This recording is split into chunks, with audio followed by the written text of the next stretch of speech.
Muy buenos días y bienvenidos a La Trinchera en la mañana de este domingo 19 de enero de 2024. Son las 8:22, 7:22 en las Islas Canarias, y antes de comenzar a repasar las principales noticias, os recordamos que nos gusta escuchar vuestras opiniones. Vuestras opiniones son la esencia de este programa. Hoy preguntamos: ¿qué hará el fiscal general del Estado, Álvaro García Ortiz, tras su imputación? Podéis participar a través del número de WhatsApp al que nos podéis enviar vuestras notas de audio. En nuestro espacio de tertulia iremos escuchando vuestras opiniones. El teléfono es el 689 33 74 44. 689 33 74 44. También podéis opinar y contactar con nosotros a través de nuestra cuenta de Twitter, @trincherallamas. Además, os recordamos que tenéis disponible la playlist de La Trinchera con todas las canciones que suenan en el programa. La podéis encontrar en Spotify, en nuestras redes sociales y en la web de Es Radio. Ahora sí, vamos a repasar la actualidad esta semana con Javier García. ¿Qué tal, Javier? Buenos días, ¿cómo estás? ¿Qué tal, Manuel? Buenos días. Estados Unidos y todo el mundo se preparan ya para un nuevo relevo en la Casa Blanca con la toma de posesión de Donald Trump como 47 presidente de Estados Unidos. Mañana va a dar comienzo su segundo y último mandato tras la presidencia de Joe Biden.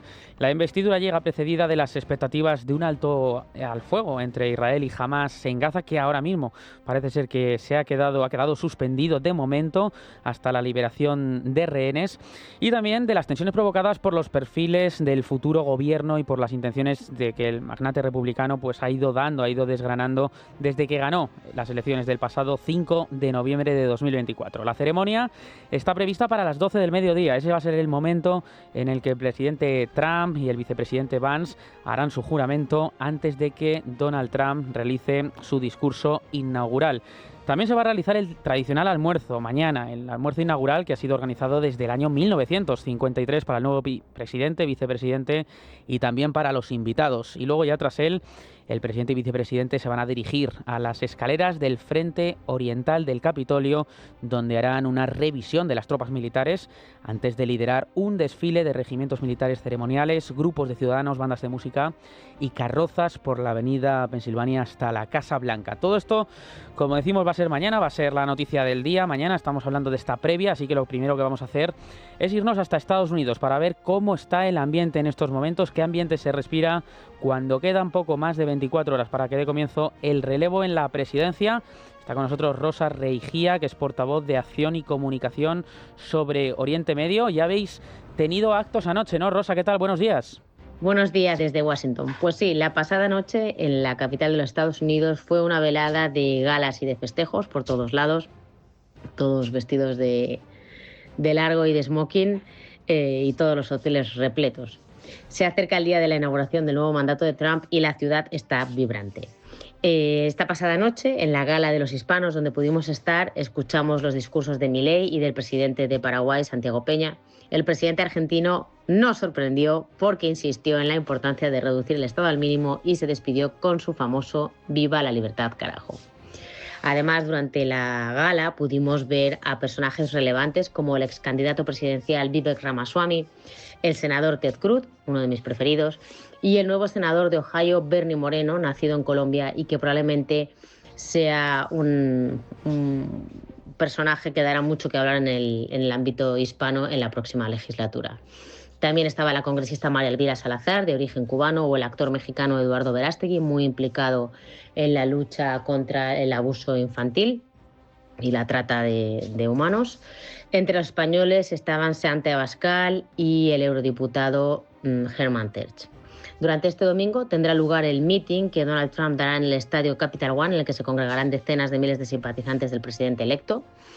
Y ante la llegada de un frente frío, hoy mismo, que dejará la ciudad probablemente con una gran cantidad de nieve, el evento del próximo lunes de toma de posesión, que normalmente tiene lugar al aire libre en las escalinatas del Capitolio, será trasladado al interior del mismo.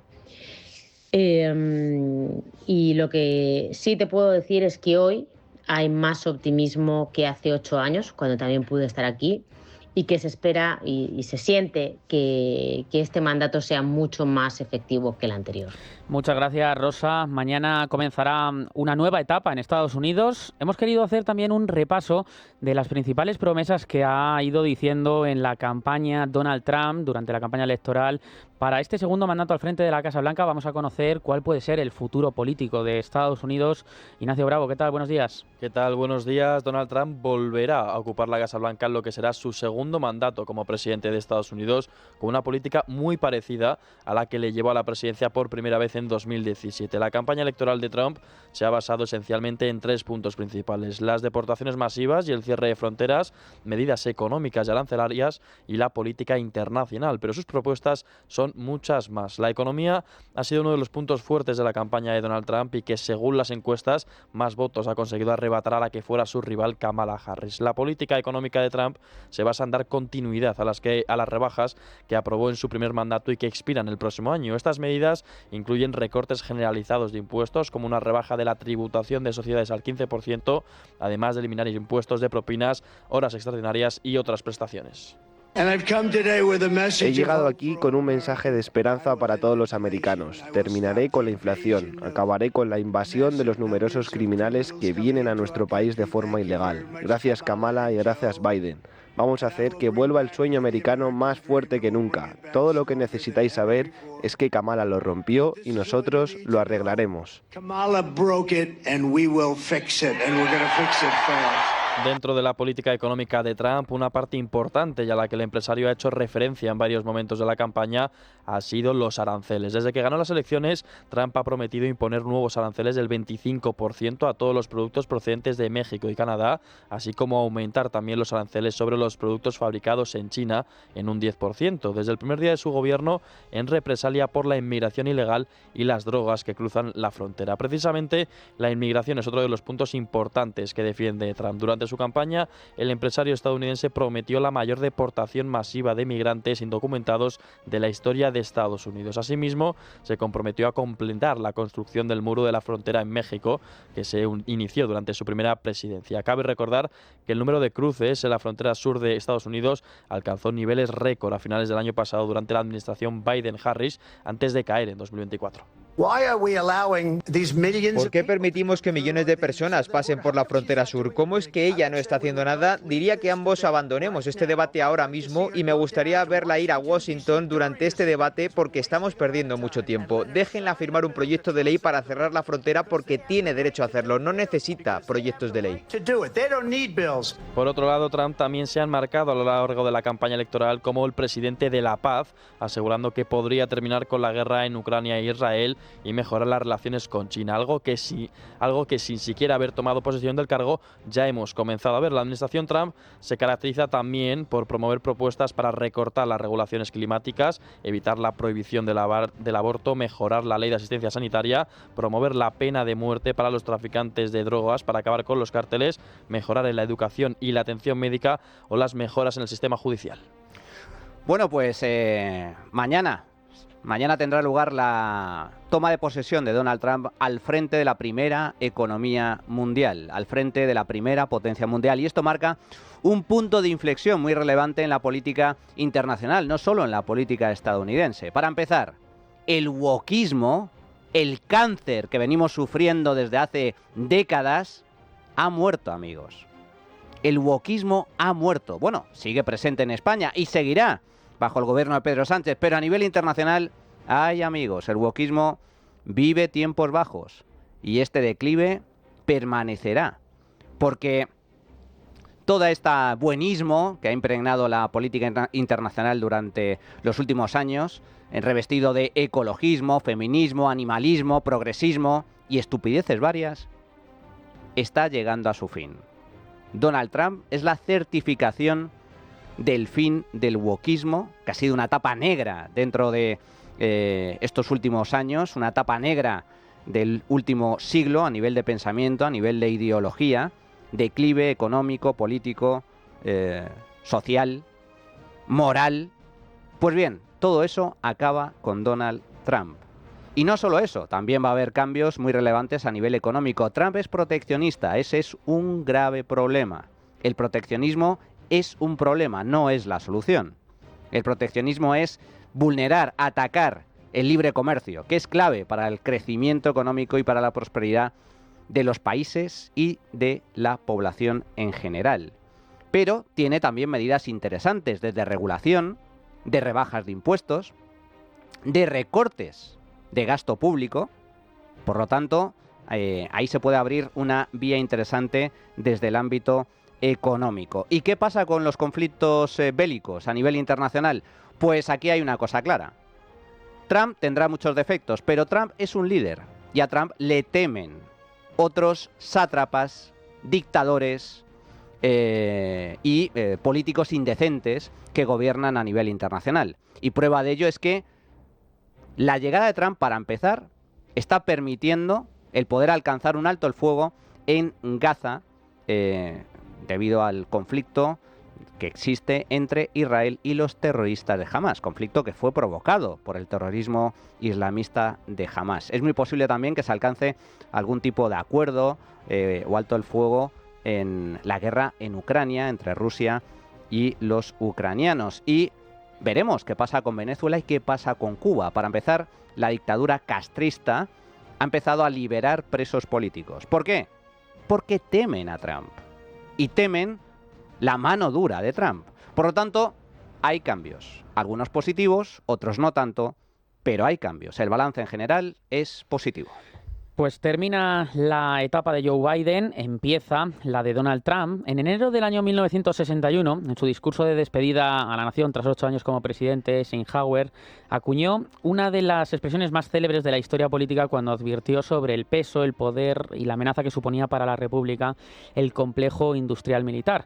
Desde entonces, el adiós de cada presidente se evalúa según ese estándar, oscilando entre mensajes más optimistas y pesimistas, pero con un mismo baremo.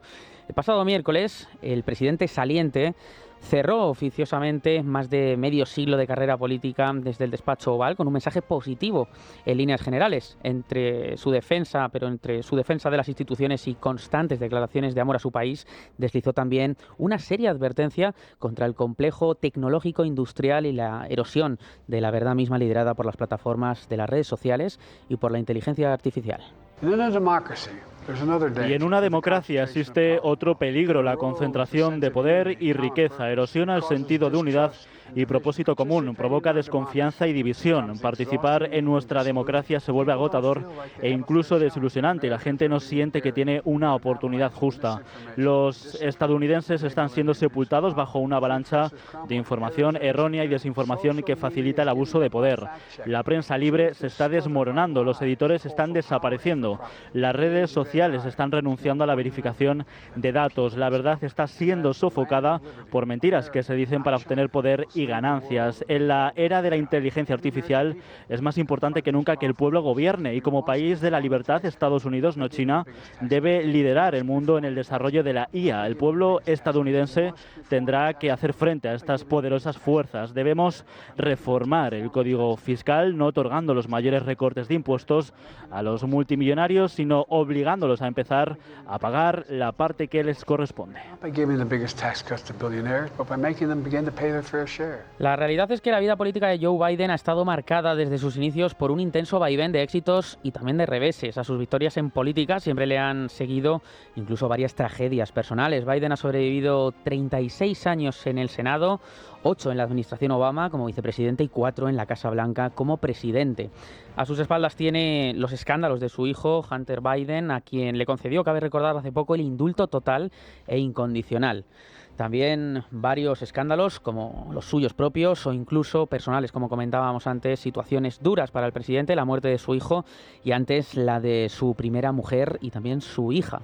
Además, este mismo viernes firmó la conmutación de penas dictadas contra casi 2.500 personas condenadas por delitos de drogas y que a su juicio están cumpliendo sentencias, dice, desproporcionadamente largas si se comparan con las que podrían recibir en caso de que fueran juzgadas estas personas a día de hoy. Biden también ha protagonizado polémicos comentarios dentro y fuera de su mandato. Por ejemplo, si nos vamos hasta el año 2002, cuando respaldó la guerra de Irak, aunque luego pidió perdón, o incluso hace poco cuando llamó a los seguidores de Donald Trump basura, literalmente dijo. A todo ello se suman también sus lapsus, debido a su deterioro mental y cognitivo. En los últimos meses lo hemos visto, por ejemplo, en los debates electorales con Donald Trump, como le ha sucedido, por ejemplo, en esta ocasión. Escuchamos. Everything we have to do with, look, if we finally beat Medicare. Ahora, tras el alto al fuego que está pendiente ya para materializarse en Gaza, tanto el presidente saliente como el entrante quieren atribuirse ese punto de lograr el fin de la guerra. Como decimos, mañana, Manuel, va a finalizar la etapa Biden con la toma de posesión de Donald Trump. Estaremos muy pendientes de todo lo que suceda. Por cierto, las banderas van a ondear a media asta mañana debido al fallecimiento del expresidente Jimmy Carter, como señal de respeto y de duelo oficial por el exmandatario. Y de vuelta a nuestro país, esta semana ha sido noticia el fiscal general del Estado, Álvaro García Ortiz. El magistrado del Tribunal Supremo, Ángel Hurtado, nos remontamos a principios de semana, le citó a declarar como investigado, el próximo 29 de enero por un presunto delito de revelación de secretos y ha imputado a su mano derecha, el jefe de la Secretaría Técnica, Diego Villafañe. El instructor actual considera imputados indicios delictivos contra él, también contra la fiscal jefa de Madrid, Pilar Rodríguez. Esta última va a ser Pilar Rodríguez interrogada también el 30 de enero. En su auto, el juez explica que de las diligencias practicadas se viene a apuntalar la presunta participación tanto de García Ortiz como de Rodríguez en los hechos que se están investigando, en los hechos delictivos. En concreto dice que los tres, de manera coordinada, se podrían haber concertado para revelar secretos o informaciones reservadas relativas a otro ciudadano, en referencia al novio de la presidenta Isabel Díaz Ayuso. ¿Qué dicen en Moncloa? En Moncloa intensifican más la presión contra el juez. El ministro de Justicia, Félix Bolaños, este mismo miércoles compartió un acto público con García Ortiz. Ahí mostró su sorpresa por la imputación del fiscal general y le defendió. Yo le tengo que decir que leí con sorpresa que hubiera algunas afirmaciones en ese auto y que, con todo respeto, yo querría preguntar que en qué se fundamenta, en qué se sustenta alguna de las afirmaciones de ese auto del Tribunal Supremo, porque realmente no existe ninguna base probatoria, ninguna prueba, ninguna evidencia que acredite lo que ahí se dice. No solamente Bolaños es el único miembro del gobierno que ha criticado al juez, también lo ha hecho el ministro del Interior, Fernando Grande Marlaska, que cabe recordar que es juez de carrera. Bueno, pues también cargó contra Hurtado y le dijo cómo tiene que hacer su trabajo, pese a que Hurtado tiene más de 40 años de experiencia profesional. Motivar es justificar el por qué dices algo. Y yo sí echo de menos en ese auto esa motivación. El propio fiscal general se mostró tranquilo en este acto que estamos comentando, que compartió el miércoles con el ministro de Justicia, Félix Bolaños. Compartió estas palabras con la nueva promoción de fiscales. Es evidente es evidente que la Fiscalía es noticia, que el fiscal general del Estado es noticia, y también a eso nos vais a tener que acostumbrar cuando trabajéis. También os vais a tener que acostumbrar a que las relaciones con los medios de comunicación y las relaciones con los ciudadanos son una parte muy importante de nuestro trabajo. Por lo tanto, bueno, esto es un pequeño homenaje, un pequeño ejemplo de lo que nos viene. Cada uno tenemos una experiencia diferente de la oposición, pero lo que sí podemos decir es que somos gente trabajadora, muy trabajadora, constante, muy constante, y que es capaz de hacer ejercicios de introspección para conseguir los fines o las metas que queremos. Eso dijo García Ortiz, muy trabajador y muy constante. El Partido Popular no ha tardado en reaccionar, ha denunciado ante Bruselas la imputación del fiscal general y la presidenta de la Comunidad de Madrid, Isabel Díaz Ayuso, ha pedido directamente su dimisión. A Ayuso, precisamente, le ha contestado el nuevo líder del Partido Socialista en Madrid, Óscar López. El fiscal general del Estado y la cuadrilla de Fortuny deberían dimitir porque son un peligro para el Estado de Derecho. Y esto, salvando las distancias, porque no hay nada que ver ni entre presidentes, esto es un Watergate, la utilización de los poderes del Estado contra un rival político. Aquí el único Watergate, pero de pacotilla, es el del señor Rodríguez. Por cierto, Watergate supongo que mezclado con whiskies de marca. Yo no diría que es un Watergate, sino un Whiskygate. Y este jueves sucedió algo importante, porque comparecieron en el Supremo en calidad de testigos dos personas clave en este caso. Se trata del fiscal que investigó al novio de Ayuso por presuntos delitos fiscales, Julián Salto, y también la fiscal superior de Madrid, Almudena Lastra. Lastra destacó que preguntó al fiscal general del Estado la mañana del 14 de marzo si había filtrado a la prensa el correo relativo a González Amador, y este le contestó que eso ahora no importaba. Además, aseguró al magistrado que la filtración solamente pudo haber salido de la Fiscalía. Lastra ya declaró en junio del año pasado, de 2024, concretamente el día 13, que estuvo de acuerdo, dijo, inicialmente con emitir una nota de prensa, pero no en los términos en los que finalmente se acabó publicando. Y por eso dice que se apartó del asunto. Es decir, no compartía Lastra la idea del gobierno de que para desmentir un bulo hubiera que filtrar datos privados de la pareja de Ayuso. Esto dijo aquella vez en el Tribunal Superior de Justicia de Madrid. Que yo no estoy de acuerdo con esa nota. Si tú quieres sacar esa nota y está consensuada con la Fiscalía Provincial, saldrá como nota de la Fiscalía Provincial, pero yo como fiscal superior no asumo el contenido de esa nota porque no considero que sea necesario desmentirlo de esta manera cuando se puede desmentir de otra forma sin dar ningún dato que desvele cada una de las comunicaciones e incluso las declaraciones o las manifestaciones que haya podido hacer el sujeto investigado en nuestras diligencias de investigación. Y por su parte, el fiscal Julián Salto aseguró este pasado jueves en el Tribunal Supremo que fue él quien recibió sucesivas llamadas de Pilar Rodríguez la noche del 13 de marzo para que entregara la cadena de correos con el abogado del novio de Ayuso. Además, también negó que existiera un protocolo de borrado de mensajes que los fiscales tengan que aplicar, como se dijo, que había que borrar los mensajes de vez en cuando para evitar que se filtrara información privada. Pues en esas estamos. El fiscal general del Estado imputado, investigado por un delito muy grave, como es la revelación de secretos de un particular, comunicaciones privadas, confidenciales, entre la defensa y la acusación, entre un abogado y un fiscal, por parte de la Fiscalía General del Estado, el equipo de Fortuny, al servicio de intereses políticos y partidistas por parte de Moncloa. Esos son los indicios. Eso es lo que refleja el auto del Tribunal Supremo. Por eso han sido llamados a declarar como investigados, empezando por Álvaro García Ortiz. Muy reveladora la declaración de Lastra, la fiscal que en esa misma mañana del 14 de marzo, en conversación con Álvaro García Ortiz, le pregunta: Álvaro, ¿lo has filtrado tú? Y Álvaro dice: eso ahora no importa. Quien calla, otorga. Lo terrible no es que se esté investigando un delito tan grave como este por parte de un fiscal general del Estado. Lo grave, lo preocupante, lo inadmisible es que a pesar de estar investigado, García Ortiz se niega a dimitir. Se mantiene en su puesto. Y el gobierno, en lugar de cesarlo, lo apoya, lo defiende. Y lo que hace es atacar a jueces y periodistas. Esto, amigos, no es propio de democracias liberales, no es propio de países serios, es propio de países tercermundistas.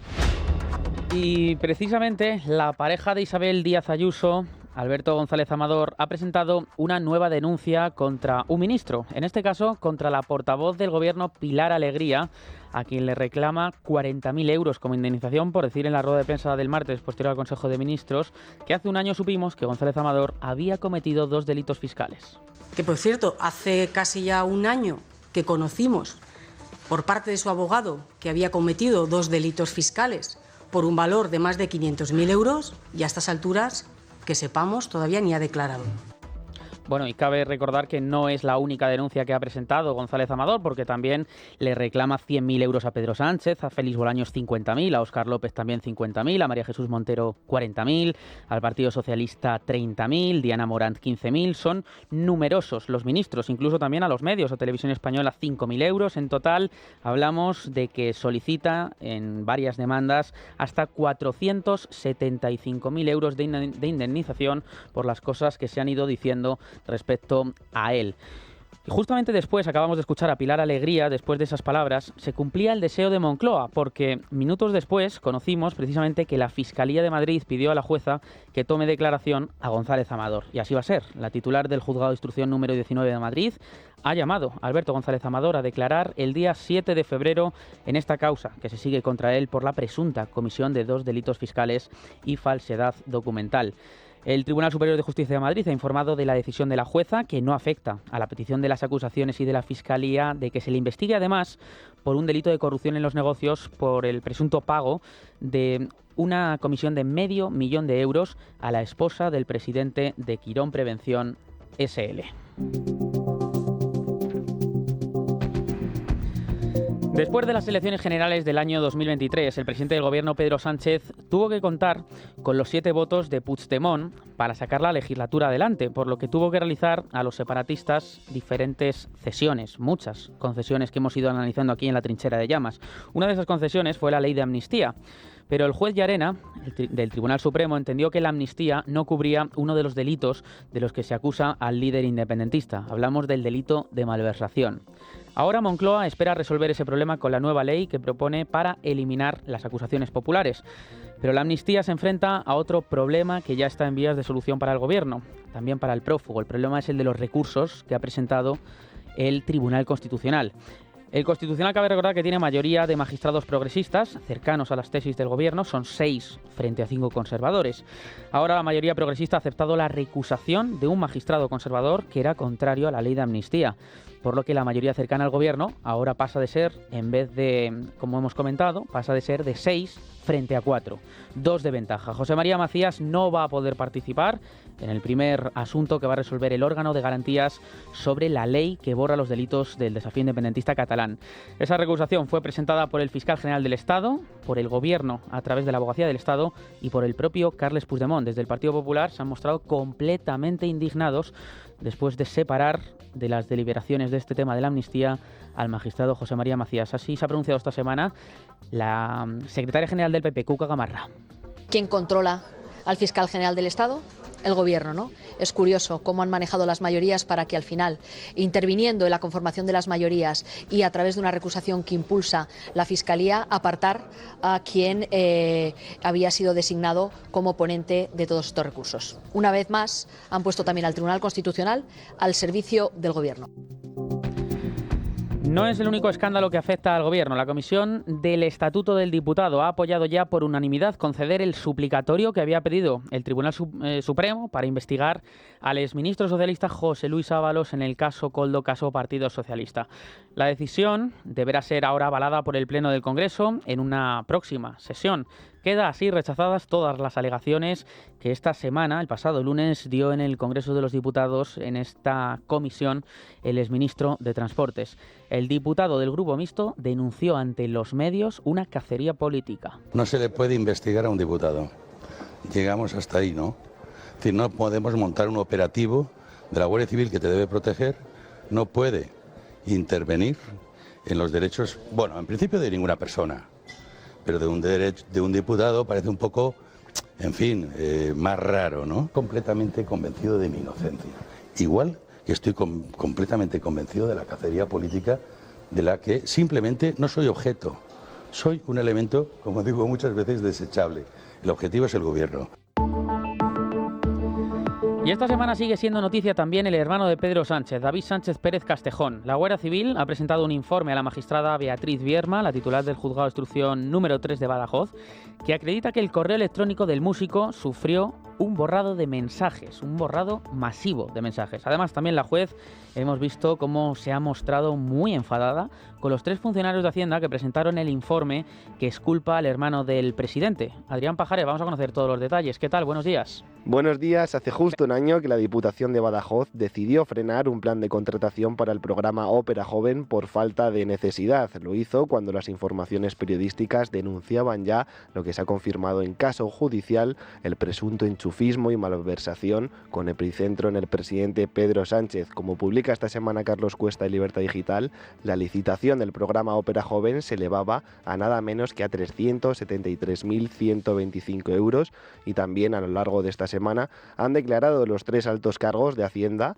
después de que perdonasen a David Sánchez tras no realizar una investigación y remitir a la instructora un informe sin firmar y sin mimbrete de la agencia tributaria. La jueza, que investiga al hermano del presidente del gobierno, David Sánchez, por delitos contra la administración y la hacienda pública, prevaricación, tráfico de influencias y malversación, alucinaba porque nunca había visto una situación similar. a través de una aplicación que nosotros tenemos que se llama Genio, un informe Genio. Y esos informes, el membrete o el logotipo de la agencia tributaria ya viene incorporado, el sistema lo incorpora y nosotros lo hicimos en un documento Word y bueno, nosotros lo hicimos, la persona que es responsable de esta oficina, que se encarga de la remisión física a través del punto neutro judicial, pues tampoco lo puso, o sea que es un olvido, no es otra la razón por la que no se hizo. Se lo pregunto, María Encarnación, sí, porque en todos mis años de carrera jamás he visto un informe de la agencia tributaria que no tenga membrete, ni fecha, ni firma, ni... Sí, pues ya porque le digo. Ustedes saben además perfectamente que cuando se les pide que hagan un informe por sus conocimientos técnicos, eso es un informe pericial. No tiene otra denominación que no sea informe pericial. También ha declarado la directora del Conservatorio de Badajoz, subordinada directa del hermano de Pedro Sánchez, y ha asegurado que no tiene relación con él desde el confinamiento. Como directora de conservatorio, ¿desde cuándo no tiene usted trato con él? Pues yo creo que desde que le he dicho, desde antes del confinamiento. Entonces usted desde hace ya varios años que no trata con este señor laboralmente, ¿verdad? Ni este señor cumple con estas funciones del contrato que le he dicho yo anteriormente, ni dirige la orquesta, ni coordina las actividades de los conservatorios, ni realiza los ensayos, ni elabora las propuestas de planificación de actuaciones. Yo lo que tenía entendido es que pues eso, cuando yo empecé a notar que lo veía menos, pues me dijeron que estaba en ese proyecto, me hablaron de ese proyecto, la verdad es que era un proyecto muy importante, muy ambicioso, que requería muchísimo tiempo, entonces como que él se volcó totalmente en él. ¿Ha ocurrido en alguna otra ocasión que se cree un puesto en el área de cultura sin que ustedes lo hayan solicitado? A nivel docente, no, desde luego. ¿Y a cualquier otro nivel? No recuerdo, pero yo creo que no. Y por si fuera poco, el que fuera director de otro de los conservatorios también ha asegurado que no era necesario el puesto de trabajo creado exclusivamente para David Sánchez, además de tener el peor currículum de todos los candidatos que se presentaron al puesto de trabajo.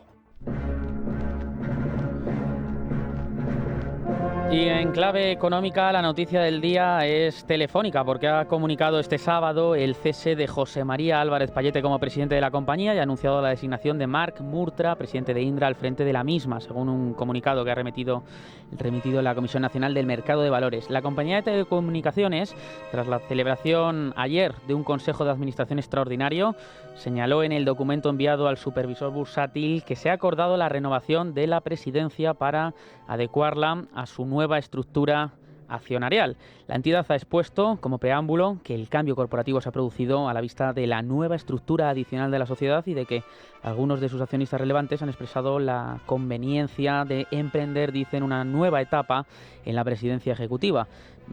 Esto es lo que sucedió y es una de las noticias, Manuel, más importantes. Pues una noticia de calado, de relieve. Hay que recordar que el Gobierno ha desembolsado cerca de 3.000 millones de euros para tomar parte del capital de Telefónica, una compañía que era 100% privada y que ahora, sin embargo, uno de sus principales accionistas es la SEPI, el Gobierno. A eso responde, por lo tanto, el cambio al frente de la presidencia. Un cambio que no solo tiene explicación desde el punto de vista empresarial, sino que tiene consecuencias mucho más allá.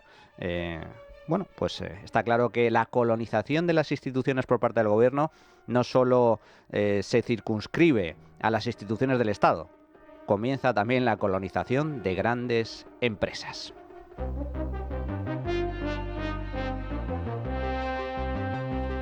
Y llegados a este punto, contamos como siempre con la firma, con el análisis personal y siempre certero de Carlos Cuesta. ¿Qué tal, Carlos? Buenos días, ¿cómo estás?